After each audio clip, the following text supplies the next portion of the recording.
Do you want to hear real stories from real people? Then come experience our lifestyle podcast devoted to promoting healthy lifestyles by talking about topics like self-help and self-development on the Get to the Real podcast, which airs live at 7 p.m. on YouTube. Come catch us live at 7 p.m. on YouTube. The Get to the Real podcast is available now on all platforms, and don't forget to like and subscribe.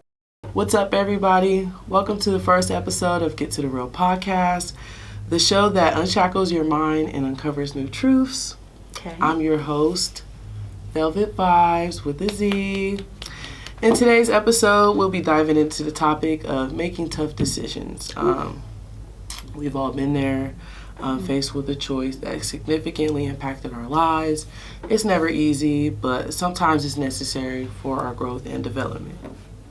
Our host today, Ashley, Hello. has had to make some tough decisions in her life, and she's here to share her story with us for sure.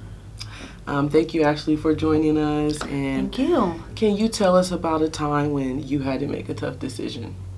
Okay, so I feel like there's so many times, honestly. I'm going to choose putting myself first. Okay. If that's a good sense. one. Yeah. So That's a good one. I feel like at a young age, I was forced and put into that position to take care of siblings younger than me. I'm the oldest of 5. Ooh, So I feel like being that caretaker and naturally having to nurture them, that was something that I had to carry on in my adult life, relationships, friendships, that kind of thing. Okay.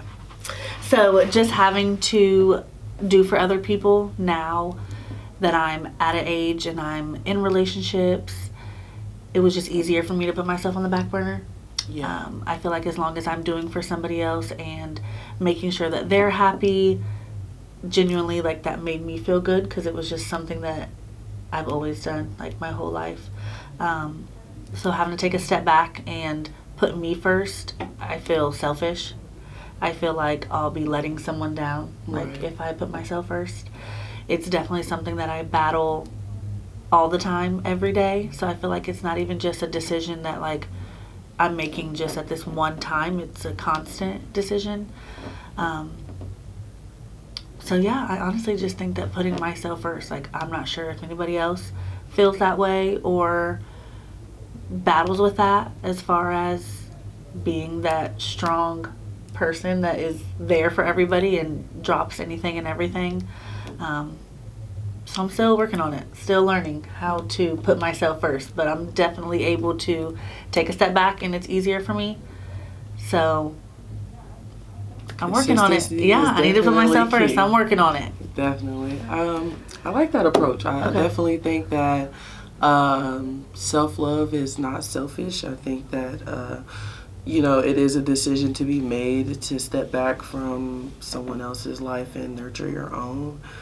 I guess for me, the time when I had to make a tough decision, I would have to say was when my child passed away, and right before he passed away, I had to take him off the machine. He had failed a test that they had him take, and at the time I felt like I was kind of being selfish because I wanted him to live, because of course this is my child. Right. This is someone who I'm supposed to precede, not someone who's supposed to precede me. So I kind of just felt like first of all, I was dealing with my own emotions rather than processing the fact that my child was dying. I was still trying to process my own.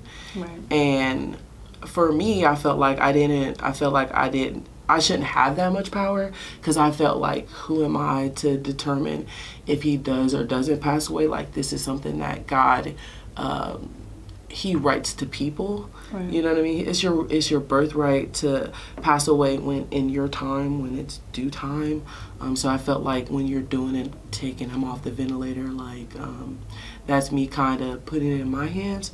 But then I also had to realize that logically I was losing my child and that he was going to pass away anyway.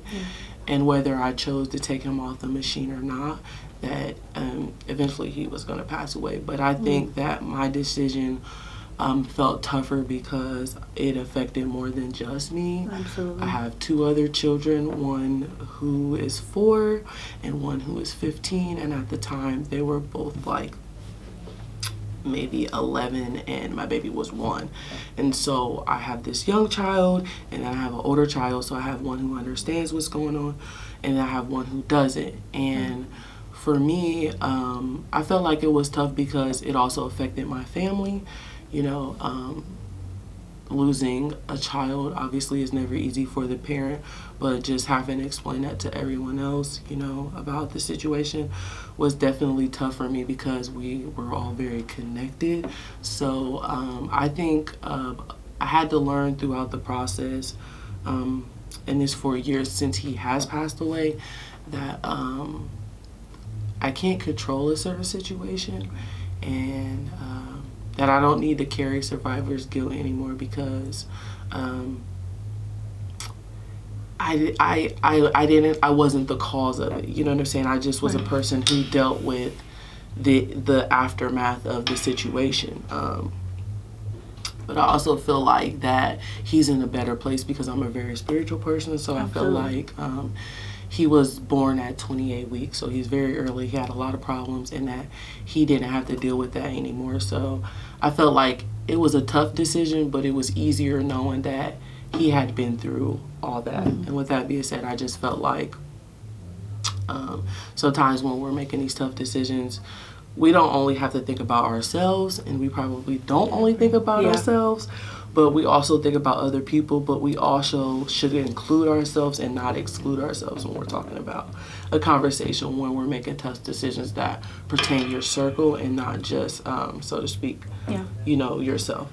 So, I don't know. I want to say thank you, Ashley. Thank you for sharing your story with us. And thank you to all my listeners for tuning in to the Get to the Real podcast. And remember, when facing a tough decision, just trust yourself. Seek guidance as needed and know that you have the strength to choose wisely. And Ashley is not just our first guest, but she will be our future co-host, so you'll see a lot more of her. So stay tuned in for more episodes on navigating life experiences and challenges. Until next time, take care of yourself and others. Peace and love.